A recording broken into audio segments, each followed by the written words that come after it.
The world has shrunk.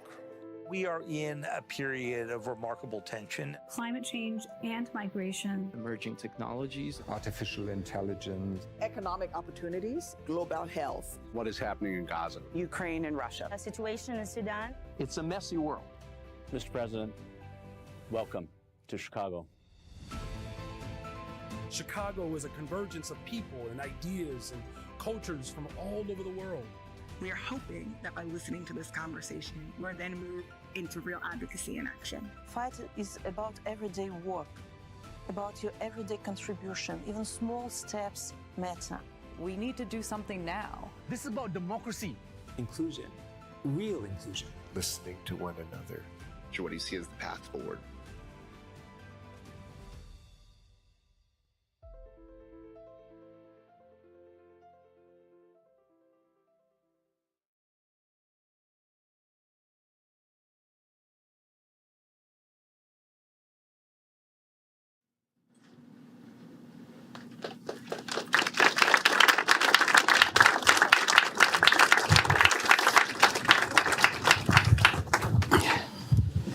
Welcome to the Chicago Council. My name is Ian Kelly.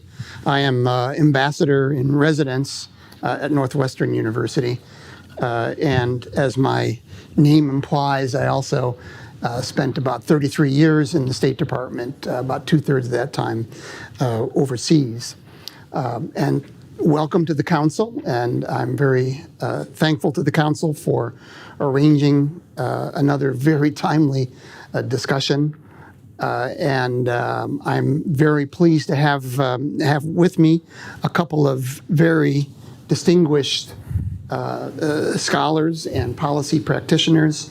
Catherine Bertini is a Distinguished Fellow of Global Food and Agriculture at the Council. She served as Executive Director at the UN World Food Program from 1999 to 2002 and was awarded the World Food Prize for her work there. She then went on to serve as UN Undersecretary General for Management, Assistant Secretary of Agriculture for Food and Consumer Services, and was appointed to the board of International Food and Agricultural Development. Professor Paul Post is Associate Professor of Political Science at the University of Chicago, where he works on international relations and security. He's also the Political Science Department's Director of Graduate Studies, a research affiliate of the Pearson Institute for the Study of Global Conflicts, and an Assistant Director of the Chicago Project on Security and Threats. He's the author of 3 books, and his research has been featured in the New York Times, Bloomberg, and the Washington Post.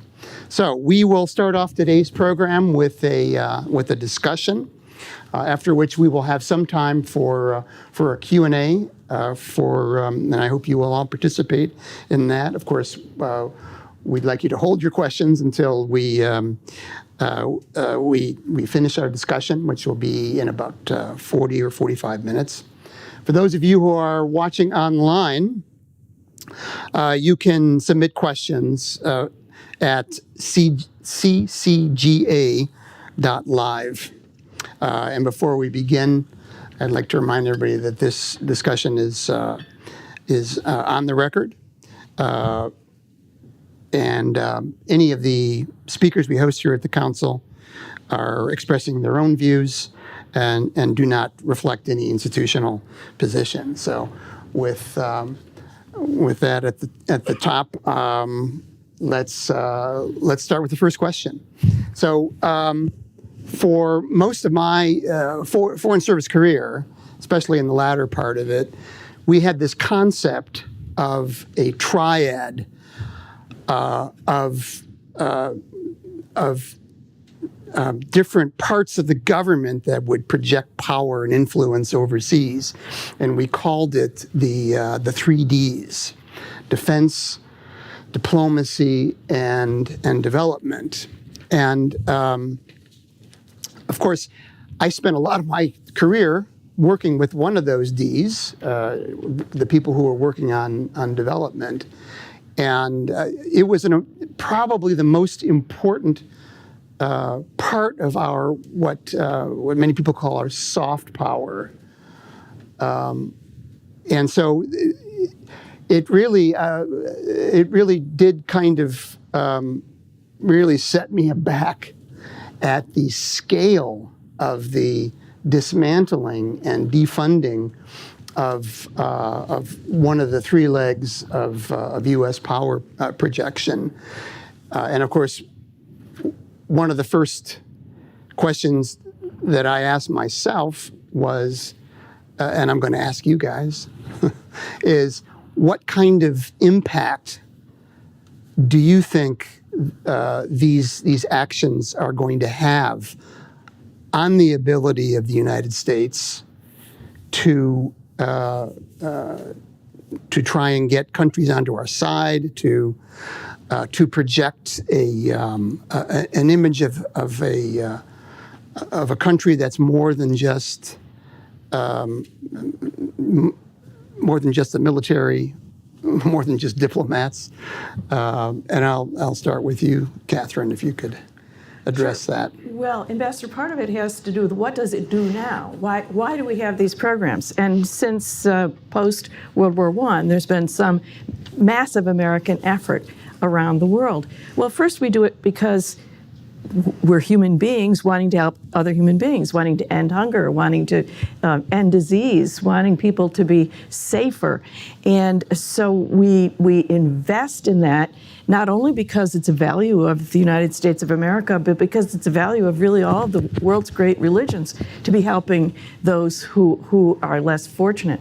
So that's one thing it does. Second, it helps build peace, because without some kind of support from out of the country, a country that is just coming out of war needs to be able to build some sort of basic support for the people who are in need. And that's what we did post-World War II with the Marshall Plan, in Japan, in South Korea, post-Korea War, and certainly in many countries around the world that have come out of conflict. And countries that have been in conflict are more likely to go back in if they don't have some support for building the peace. Third, we help economic development, which not only helps the people in those countries to be able to improve their own livelihoods, but also helps the United States in the long run because we're building better trading partners, stronger trading partners. Again, look at post-World War II or post-Korea War and see massive changes in those countries and their abilities to be able to be partners, economic and political partners with the U.S. On top of that, we, of course, are working to build friendships, to build relationships, and we do that through aid in a lot of different ways.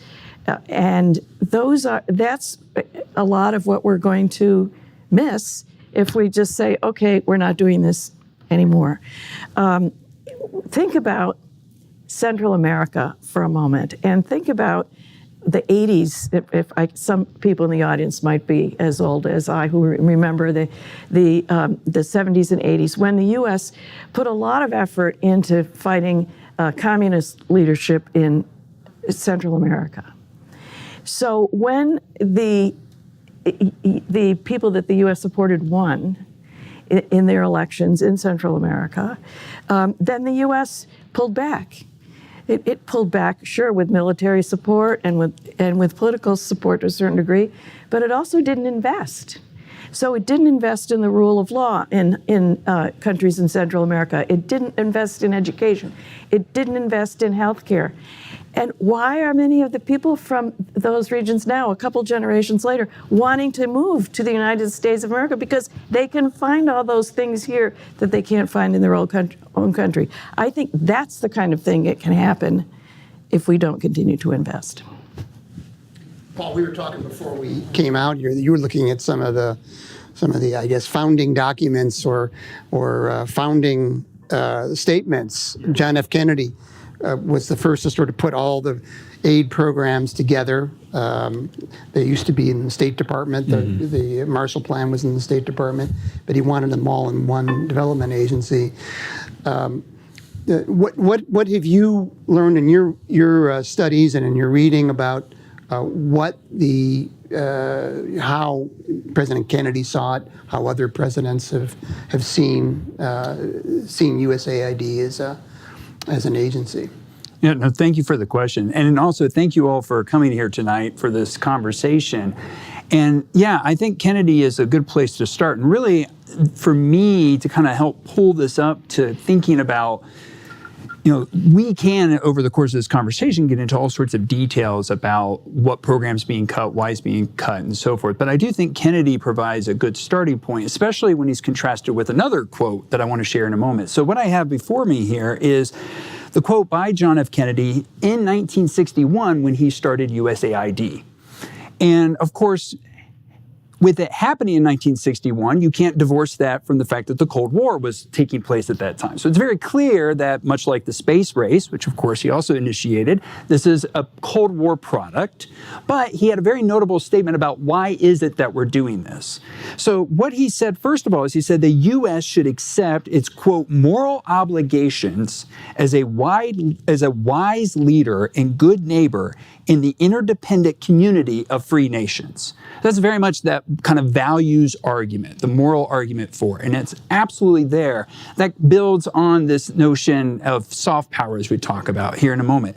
But he also goes on to say, as well as our political obligations as the single largest counter to the adversaries of freedom.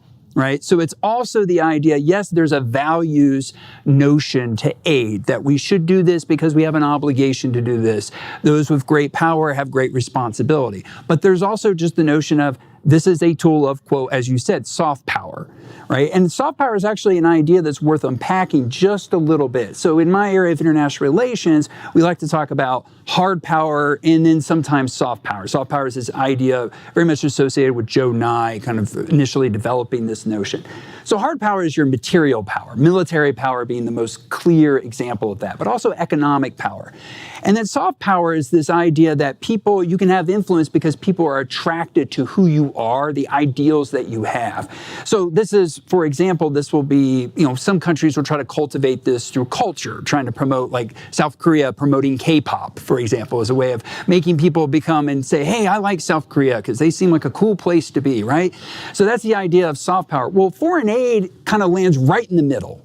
And the reason why is because obviously to give foreign aid, you have to have certain level of hard power. You have to have a certain level of economic might and wealth to be able to offer that aid. And Kennedy's quote very much captures that. But at the same time, the idea is by giving away your money in this way, by supporting these programs, you're developing allure not by the people you're giving the money to, but by everybody else who's watching you use it in that way. And then they say, wow, I like that value that the United States is using. That makes me find them attractive. So that's how it builds soft power.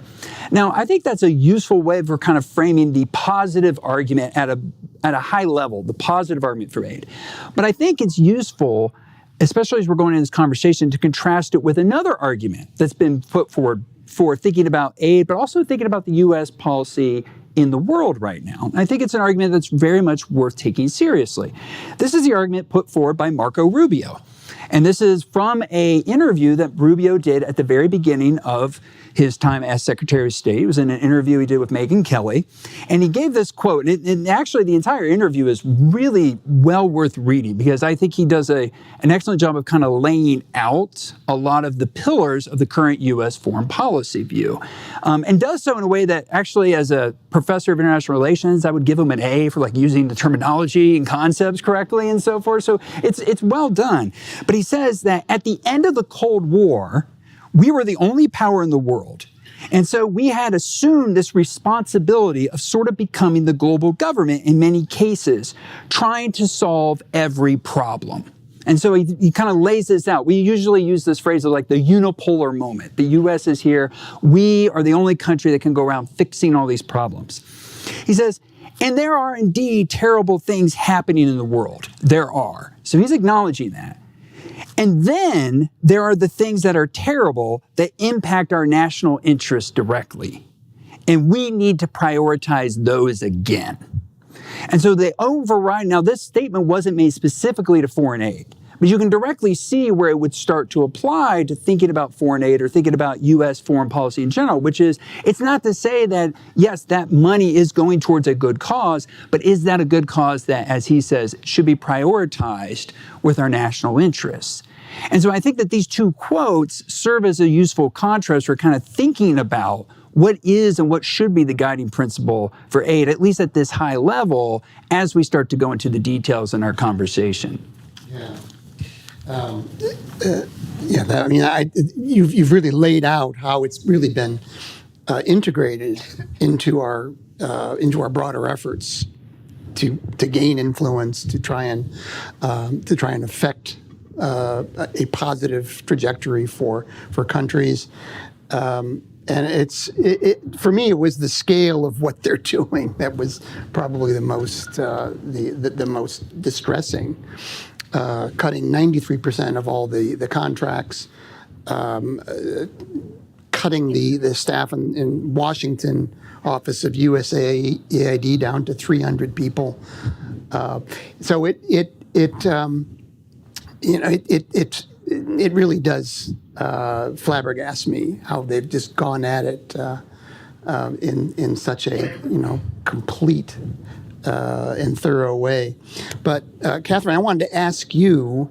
So my last post was Georgia, post-Soviet country wedged between Turkey and Russia, and there was a robust program to aid Georgia.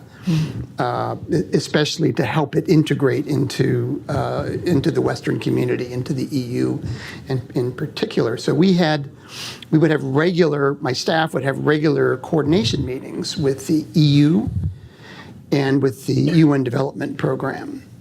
And we had kind of a division of labor in many ways. I mean, the U.S. handled the security stuff, the training. The Marines were training there. U.S. Army was training. We had other security-related programs like border security and police reform. So, what happens when the USAID, and I mean, this obviously that's a very narrow aperture that I'm looking at this, but presumably it happens, all over the world. What happens when suddenly the U.S. just shutters up all of its development programs, lays off everybody, stops delivering assistance? I mean, this is supposed to last 90 days. I have my doubts that we'll be able to rebuild what we've already destroyed. But talk a little bit about how we would cooperate with the UN, for example. Sure. Well, Georgia's a good example because what could have happened in Georgia if there weren't that kind of support from the EU, from the Americans, from the UN? Now, when any of us pull back, whether it's the US or the EU or any other bilateral donor, we are losing. We are not only pulling back ourselves, but we're pulling back on the ability of the UN or NGOs or others to help because we fund so many of those as well. We, meaning the EU, the US, and other national governments. So it's not just, there's not going to be USAID, but there's not going to be a lot of other things because USAID has been funding those too. So a country like Georgia would be mostly fending for itself, and then what happens? And as I said before, countries that this is not a war that in a fighting sense that changed Georgia, but still it was a big change in government. So it needed that kind of support.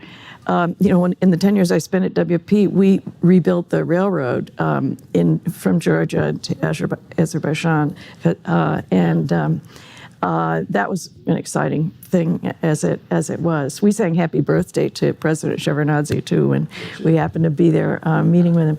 But this, what we all do together, means that we support not only international non-governmental organizations, but also local organizations to be able to build up their own capacity. In fact, that's been talked about for quite a while now in the development community that we can't just come in from Washington or from Brussels and say, hi, I'm from the government, I'm here to help you. I mean, we say, and what is it that you really need that matches what we have to be able to contribute and want to contribute? And how can we help you build your own capacity so we don't have to stay here over the long term? And every country does it differently. When I learned about the South Korea example, for instance, in Seoul, there were a couple of decisions made when they joined OECD and started getting into the development business. They said, well, we want to learn, first of all, from our own experience post-war. What were the most important factors that went into our going from being one of the poorest countries in the world to one of the wealthiest countries in the world? And whether it was education or economic development or healthcare, they wanted to help other countries using their own experience. And what other countries did they decide to help, at least when they first began development? They decided their first priority would be to help the countries who supported the UN effort in the war in Korea. Mm-hmm. So that was the way they went about this. And certainly, U.S. has had its own way. Now, if we've decided, we, the U.S. government, have decided for some reason we don't want to do all of this, then it seems that what we need to decide is what is it that we do want to do and how are we best going to do it? And move along to be able to support hungry people, children, and healthcare.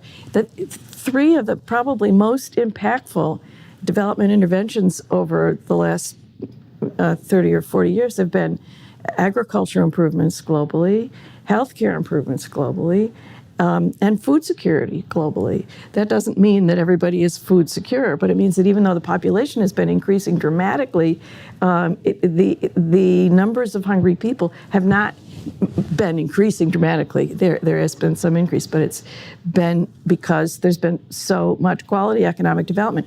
Think, for instance, Ethiopia, think Bangladesh. Again, think to the 70s and the 80s and how desperate those countries were for a lot of different reasons.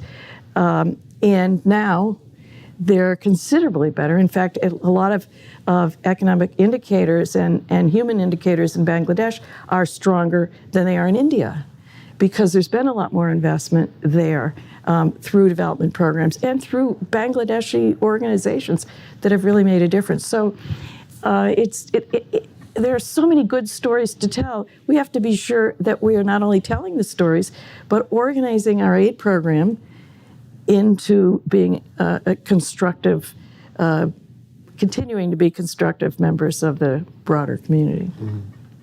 Paul, you mentioned that Kennedy thought that we needed to respond to the activities and propaganda, or whatever you want to call it, of a totally different system of government in the Soviet Union, and they were very active in the developing world. I wonder if you could talk a little bit about what sort of, I mean, we still have adversaries, right? Yeah. What sort of impact will this have on our ability to have an influence with some of these countries? Will these other countries fill in behind us, fill the vacuum, and what are the implications of that? No, that's really a big question right now is, first of all, and I think we're going to get into this, it's not yet clear exactly what will be the final tally when all the dust settles with all the cuts and so forth of what will ultimately happen to U.S. aid, right? Some of it will be built back, but will it return to the levels it was? That remains to be clear. It seems unlikely it will. So that's just, a point of context I think we're going to be getting more into. But assuming that USA does not come back to the levels that it had, I think that creates several challenges. And one of this goes towards this idea of, could that create space, if you will, for US rivals, China, Russia, so forth, to fill in the gap? But I think the answer to that is no. I think that, and this goes to a macro point, which is that if US aid cuts, my view is there is no filling in the gap. The reason why is it's, first of all, who would fill in that gap? Well, let's put some numbers to this. So USAID by itself, according to most recent budget, prior to, of course, what's just happened, had about 60 to 70 billion dollars was their annual budget, which most of which is going towards aid directly. So 60 to $7 billion a year would be per year. To put that number in perspective, that's about 40% of the overall U.S. aid budget, because there's also aid given by other agencies, the State Department directly. So you're looking at about $150 to $160 billion. Right now, according to what Marco Rubio himself announced last week, we've reduced that by about 80%. So we've currently reduced that by about 80%. Now, some of that's going to come back. But the question is, well, what does that mean now? Well, to put that number in perspective, you might say, well, could private foundations fill in that gap? Well, I think a good example of a private foundation that you might think of that maybe they can step up to fill this in would be, say, the Gates Foundation. They've done a lot of this type of work. Well, the Gates Foundation, if you go to their website, they are very proud to announce how much money they have given since the founding of that foundation. Gates Foundation started in 2000. They've done a lot of outstanding work, and they, since the year 2000 to today, have given a grand total of $60 billion over that 25-year period. We're talking about USAID is $60 to $70 billion per year. So that really puts into perspective kind of the scale of what we're talking about. So it really does require kind of governments to step in to provide that type of resource. Are European governments going to be able to do that? It seems unclear they're going to be able to. I think we were talking a little bit about this, the extent to which they are pulling back, or the extent to which they may not have extra resources for that because, well, they might have to spend now 5% of their GDP on defense. So that's going to be even less money to dedicate towards aid. And then this leads to, well, would China? Because China, of course, has been involved in development projects through the Belt and Road Initiative. But China's development model is not this aid model. It is more a loans model. It is a model that would be more analogous for the U.S., would be more analogous to how the World Bank operates. But even then, the World Bank is not quite a perfect comparison to this. It's a much different model. It's more of a transactional model. We will give you this loan to build this dam, and in return, we'd like to have a base here. Now, it turns out the U.S. has done this as well over the years. And one of the models going forward is to think that the Trump administration will bring back this type of development aid, but might base it more on a China model, a much more transactional model, which would, of course, fit more with kind of Trump's more transactional approach to international relations, which is, yes, we will give this aid, but we want this in return, right? And so that's a way of just saying that it's not clear that anyone will actually fill in the gap. And instead, and I don't think this will be an opportunity for China to say, oh, well, we will step in now and start providing this. I don't think China's going to do that. If anything, I could see where the Trump administration would go more towards China's model. But the end result would be, hence my beginning point here, is the overall level of aid globally, I think, would be reduced. Yes, if I might, I agree the total amount of aid will be reduced. In fact, as Paul said, there are some countries already that have said that's their intent. And I think the aid agencies are now trying to plan for that, and that's one reason why we see that there's cuts coming, because they can anticipate that there'll be cuts from the UK, from Germany, elsewhere. So yes, I think there won't be the same amount of money going in, and the bad news for us will be, oh, you see, we used to have this maternal and child health program helping these poor pregnant women and breastfeeding women, and now we don't have it anymore because the Americans gave up. I mean, it's not going to necessarily be replaced. That will be the kind of messaging. But it is replaced and done in different ways. And Paul mentioned the transactional Chinese model. I have two quick Chinese references. One is that when we look at agriculture specialists in Africa, for instance, USAID used to have a very strong program in the 70s and 80s, maybe 60s, to train high potential agriculture specialists in the U.S. So there were people who got scholarships to go to graduate school in the U.S., all around the U.S., to all the land grants like the University of Illinois, Wisconsin, Missouri, elsewhere, and Purdue. And they really graduated a huge cadre of really professional, thoughtful agriculturalists, went back and make a big difference in Africa. This, I'm sure, happened in other regions too, but I saw it much more myself. myself in Africa, those people are now retiring. But who's taking their place? We don't do that so much anymore in the U.S. We haven't. It's not a new thing. But you know what? If you meet a 35-year-old who has a PhD, African 35-year-old who has a PhD, he is much more likely to have gone for that PhD in China, because it's a much bigger program now that people are picked out, sent to Chinese language training in Africa, and then sent on to Chinese agricultural institutions. Second story is one time a few years ago hearing former Prime Minister Tony Blair talk about his interaction with African presidents, and he talked about one president with whom he met who said, you know what's wrong with you guys? You guys meaning the Western aid donors. If I need a road built from point A to point B, and I call in your ambassador and say, Mr. Ambassador, would you please, would your country be able to help us build this road? You'd say, well, yes, we'll look into it. And then you send engineers and you send economists and you send all different people from your aid agencies or your government to look into what we need and how we need it. And then you come back and negotiate with us. Well, yeah, we'll do this if you do that. If I call in the Chinese ambassador, this president said to Tony Blair, and say, I want a road built from point A to point B, will you help? The next day, the guys will show up with shovels. So am I saying that's a better approach? No, but I am saying that is the approach. And that's what we already are competing with. Yeah, actually, I had a kind of a similar experience again in Georgia, where the Georgians needed to build a deep water port in the Black Sea for export purposes to the West. And just to make a long story short, that's exactly what happened, that they got so tired of all these requirements that Western investors had. I mean, these were understandable requirements, and there were some legal requirements, like the Foreign Corrupt Practices Act, and that they just kind of gave up on us. And the Chinese did exactly what you're describing, and they are now building that port. Paul, I wonder if we could talk a little bit about what sort of damage does this do to our reliability, say? I mean, it does seem that, from Obama to Trump to Biden to Trump, it's been just a swing of the pendulum.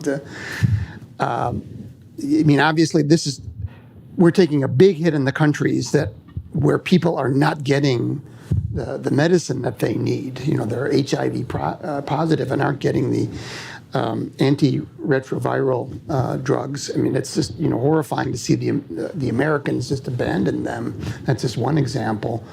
But what does this do for our ability to act together, together with like-minded countries, with G7 countries, with the EU?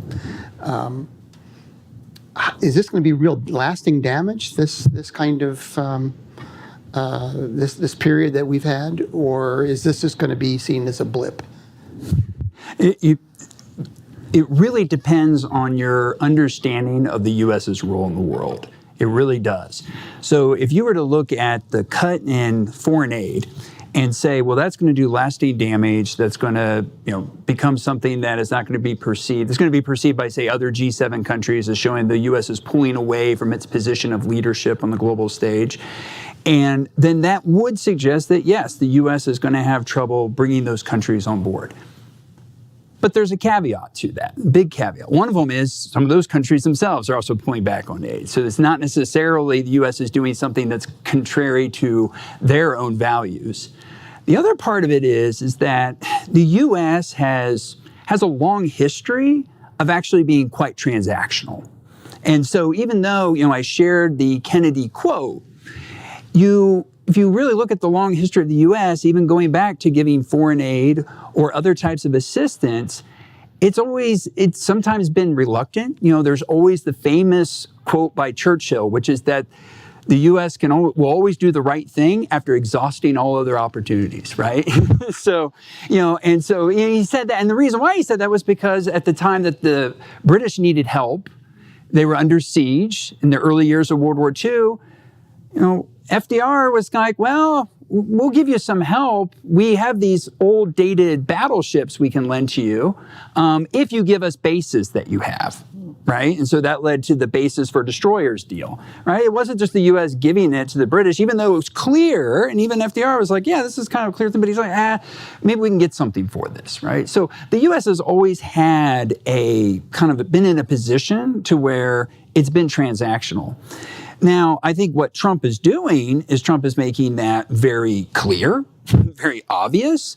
But I think if you talk to, a lot of people in other parts of the world, including regions that might be some of the biggest recipients of U.S. foreign aid, they might sit there and go, yeah, Trump, he says that, but is he really all that different from, other U.S. presidents, right? The U.S. has always seemed to have forgotten us, other than we received this aid, right? We received this aid, but are they truly trying to develop a partnership with us, an alliance with us, so forth? And then the other view would be that the United States, that when it comes to other countries, and I think this is partially, in fact, I think this is mostly what the Trump administration kind of leans on, is that at the end of the day, when push comes to shove, you're going to come to us for help because there's nobody else to turn to, right? And I think that is something that also makes it to where they feel like they can get away with doing these kind of things. Like, hey, if we think it's in our interest, going back to that Rubio quote, if we think it's in our interest to cut back foreign aid, we can do that. And yes, there might be some grumbling about it, but at the end of the day, they're not going to turn to China. They're not going to turn to Russia. If they feel threatened, they're going to come back to us.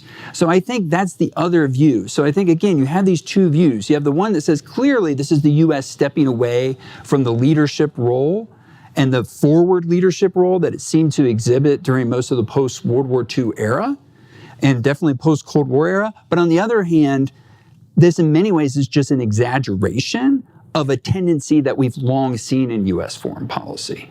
So it's a way of saying it's not clear the extent to which this will do lasting damage to U.S. reputation.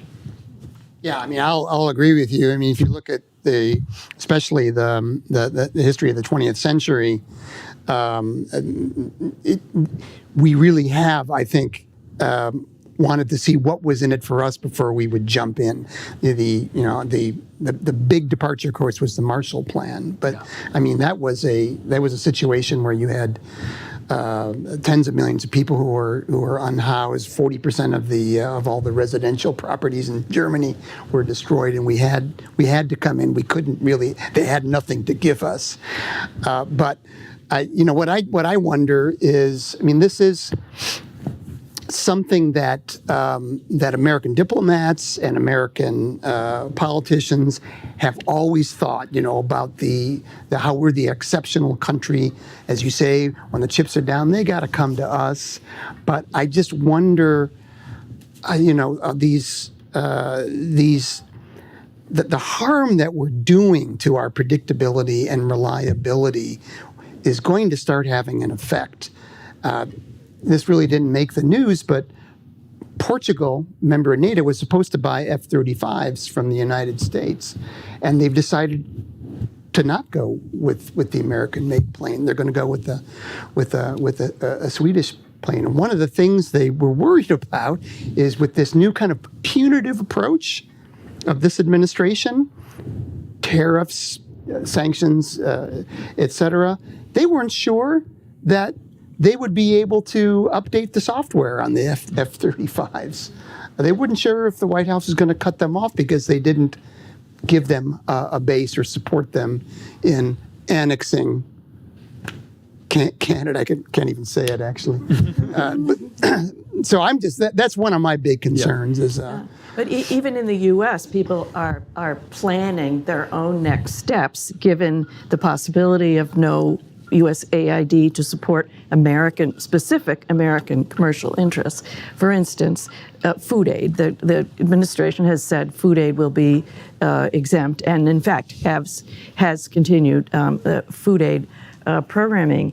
But the Midwest commodity interests have been very concerned about this because at least part of the programming has been to purchase American wheat, corn, soybeans, vegetable oil, ship it on American ships. Well, first send it to the ports, ship it on American ships overseas. Now, some of that has been controversial, but there's always been a very strong lobby in the U.S. for these programs. And so there have been a group of commodity groups who have met with Republican senators and representatives from the Midwest to say we want to be sure to save certain aspects of the food program. And so they're proposing, for instance, moving some of it from USAID or state, wherever it might be, to USDA, where they think it will be safer to manage and more accessible to the commodity programming. So I guess I'll stop or bring the discussion to a close with a question, kind of more of a political question. So we've made reference to just because they're, as we used to say in the government, zeroing out USAID. There is also, Secretary Rubio has said that they are going to fold some of the programs back into the State Department. So going back to my Georgia time, I was there under Trump in 2017, and we got this notification from the Office of Management and Budget that the USAID budget was being cut by 35%. And of course, my hair immediately combusted when I just thought about the idea of closing 35% of our programs rather than 93%. But what happened in the end is that the Congress didn't accept these cuts. They built them all back in, and they even increased the USAID budget. Marco Rubio said, put out a tweet in 2017, foreign aid is not a charity. Foreign aid is critical to our national security. Lindsey Graham, another Republican, said, this is not a time for us to withdraw from the world. So in 2 minutes, because I do want to give you guys a chance to ask questions, what's the likelihood that much of these programs will be built back? And I'll address that to you first, Paul. I think there is a good likelihood, and we've talked a little bit about that. I'm not certain that it will, unfortunately, unlike the example you gave, where they're going to build it back and then some. No, that's not I don't think that's happening. But I do think there'll be quite a bit that'll go back, and part of the reason why I think that has actually nothing to do with knowledge about politics or international relations, has to do with corporations. And it has to do with the fact that my wife was in corporate marketing for 20 years and her company was bought out many times. And what happens whenever a corporation's bought out, a new person comes in and immediately starts cutting everything.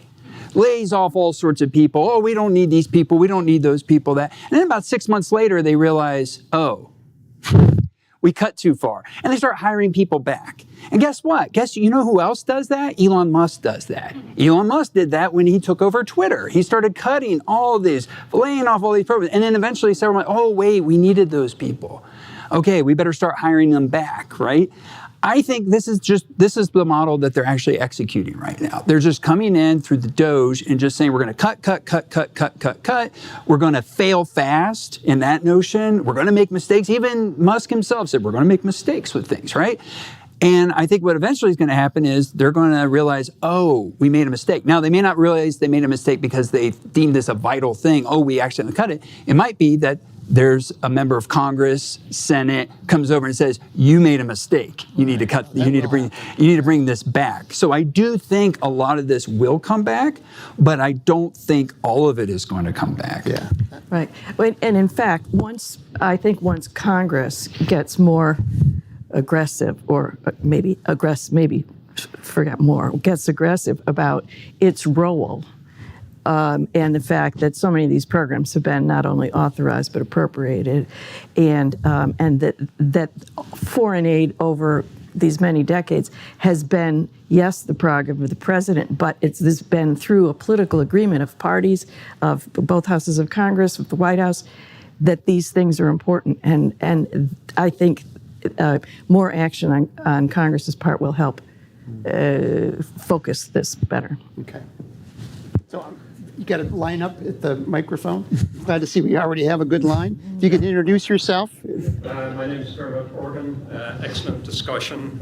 Quick question. I think one of the perceptions is a lot of what USAID has been doing is kind of institutionalizing aid that maybe countries should be providing for themselves, and I'd just be interested in your comment on that.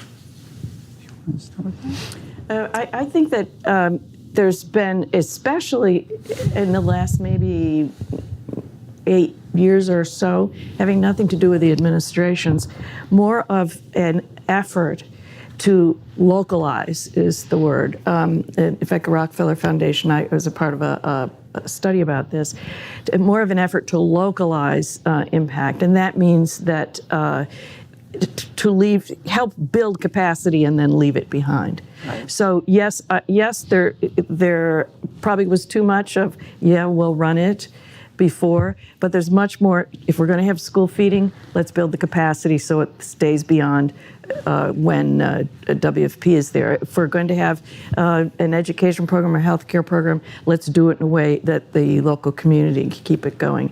It's become much more of a priority. Not enough yet, but more. Wow. Go ahead. Hello, my name is Matthew Almendres. First, thank you so much for the panel. It's been very insightful. So my question is actually kind of similar. Right now, people are kind of, the administration is saying that, people voted for them to do this. Many people have felt a lot of frustration about aid internally, maybe like to people in Hawaii, in California, and overall just in the economy with like the homelessness issues and aspects like that. So what would you tell to like fellow Americans about why this aid is important for like our international relations when people here are feeling a lot of struggle and challenges? Absolutely. No, I'm more than happy to take that. I think what you just put your finger on is exactly captured by that Rubio quote that I shared at the beginning, right? Where he acknowledged, look, it's not about saying that there isn't something bad happening somewhere else. It's just, is that something that we need to be taking responsibility for? Do we need to be caught trying to fix every problem around the world? And this is a longstanding argument. Now, what's notable about it is a figure, someone who I often think of as directly addressing this argument was Ronald Reagan. He actually talked about it, and he said, well, people will say that we can't spend our money abroad. We can't we have these problems at home. And he says, those arguments are wrong. This is in our interest. We need to be doing this. Now, of course, he's making that argument still in the Cold War era, right? And I think that I will acknowledge that it's easier to make that kind of argument when there's kind of a clear view of what the other threat might be out there. You also saw another big advocate for spending this type of aid abroad was George W. Bush. And now George W. Bush would frame it a lot in the context of, he even said, isn't it wonderful that we can give so much to so many? He used that phrase. But of course, he was also doing that in the context of post 9/11, the idea that we face this threat abroad of international terrorism, and of course, framing the global war on terror. But at the same time, framing it like that, the counter to that was we can also do things to make America look more attractive to the world to help develop these things. So I think the argument is easier to make when there's this clear, again, Kennedy himself, clear enemy. It's harder to make that case, and I think your question very much goes to it, when it doesn't seem like there's as clear of an enemy that needs to be countered. Please. Hello, thank you for being here. Your comments have been very insightful. My name is Kimbria. I'm the executive director of a organization, Season to Soar, that provides leadership training to youth in underserved communities, preparing them to be global leaders. A large part of our curriculum, and I know other organizations both in the U.S. and around the world, centers on the Sustainable Development Goals. How do you view the roles U.S. in achieving those goals? What has the U.S. role been, and do these changes impact or not impact that? the Sustainable Development Goals, as much as many people have been working for them, these are the 17 goals set by the UN in 2015, have been dismal in terms of meeting them. I don't think U.S. leadership necessarily has been, the U.S. has been part of the effort, but I don't think it's been particularly strong or particularly weak. I think everybody's been pretty weak on trying to get all of those implemented. The Millennium Development Goals, which were from 2000 to 2015, were much more successful, but these got kind of written by, in my view, got written by committee with way too many subsections, and they're just not well achieved to date.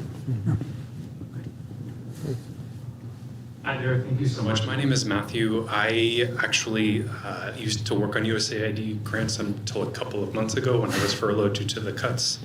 I got to travel across the world to Tajikistan and Cote d'Ivoire. So I really wanted to ask my question in a broader perspective. I understand that China might not be able to fill the goal, but doesn't necessarily mean time stops. And we're currently in the middle of a great power competition. And I know the administration likes to talk about it. But how do you think that this pause affects the U.S.'s credibility to wage that type of, competition with such, a strong adversary? And why don't you answer? Yeah. Well, I'll take a stab at it, and then Paul, you take a stab at it. Yes. Well, there's a couple of things here. One is this 90-day pause, which has been just, I don't want to get too hyperbolic, but it's been really extremely damaging to any kind of continuity of our programs. I know that some of the programs in Georgia have just shut down. As you say, what we try to do is build in-country capacity, and they probably did it in Tajikistan too. But to have the funding cut off in such a precipitous way it's going to be hard, I think, to get the machine going again. The other part of it is just again the reliability of the U.S. as a partner writ large, and to say that we no longer see your predicament or the conflict that you're involved in, whatever it may be, we don't see it worthy of support. The President of the United States has decided to shut it down. And this, of course, what I think what really gets to me is this is all done without a process. When the Marshall Plan was put up, there were something like 187 hearings that the Senate and the House put on. There were delegations that were sent from the Congress. Richard Nixon was on one of them. To look at the situation, to decide how Congress is going to respond to this. And that's the way our system is set up. Congress is supposed to review these things, and this was done in this absolutely precipitous way, which damages, the image we project in the world too. That we believe in the separation of powers, checks and balances. There was no check put on what Elon Musk is doing, except by individual judges. But that's a whole other issue. I don't think we can get into. But anyway, thank you. Thank you. Oh, Paul, I'm sorry, did you want No, I think okay. I think we can go to the next question. I think that was a good answer. Yes. Hello, Ambassador. Oh, hey, George. How are you? George Parliamentum, the Director of the Council of International Programs. My question is more from the other side of the world, the recipient kind of, because that's where I have lived most of my life. And the question is about 90, if not 99% of what you said described how it benefits us here in the United States. Then why call it foreign aid? Is there a difference between that word USAID, that is helping us, foreign aid, that's a falsifier? I think it should not be. It should be called domestic aid rather than foreign aid.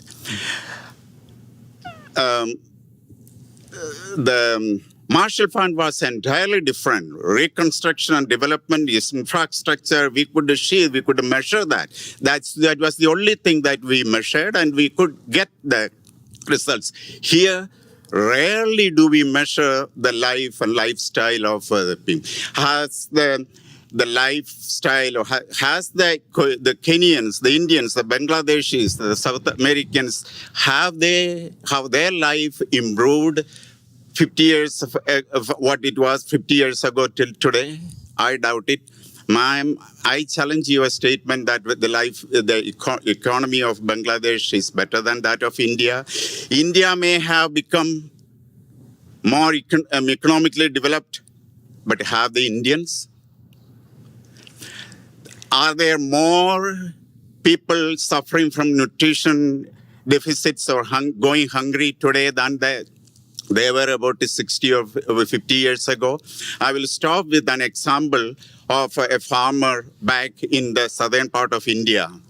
In the early 60s, there was an announcement from Voice of America coming from Ceylon, then Ceylon, now Sri Lanka, telling the value of growing cocoa. You know, the cocoa was grown, and we eat a lot of chocolate here. That farmer used to pull water from, he had a lot of arecanut and coconut, and he used to grow tapioca. He switched to cocoa growing.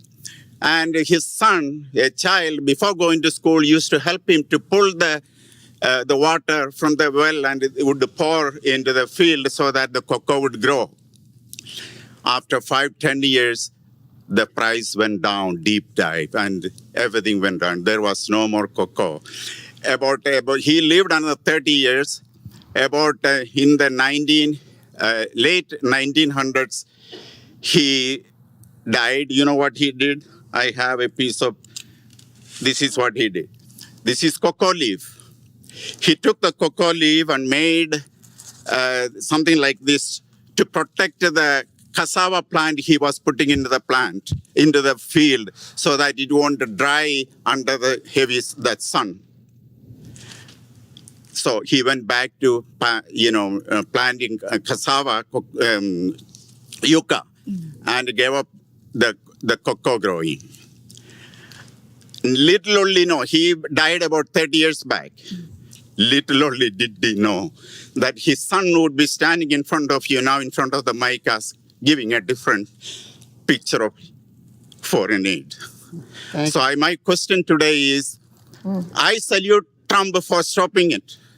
There may be 1,000 people dying out of starvation, but 100,000 in 20 years from now will be able to stand on their own feet and not depend upon the subsidized wheat and so on from our farmers in Iowa, Illinois, and Wisconsin, but they will be able to pay the market price and buy the corn or soybean and so on. Therefore, I would say, Sir, Ambassador, you described it, or you, Paul, I don't know, the Chinese model.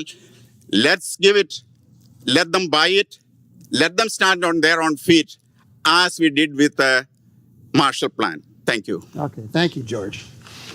We only have about another minute, I'm afraid. You want to ask a quick question? Yes. I'm afraid it'll have to be the last question. In light of Marco Rubio's comment about from unipolar world to multipolar world, in light of your comment about the cycle or swing, pendulum swing from Obama to Trump to Biden, Obama, that's a cycle. That granted, the cycle is there, but it's kind of like a small cycle. But is there a bigger cycle, which is an empire rising and falling, from Dutch Empire to British Empire? Now it's American Empire.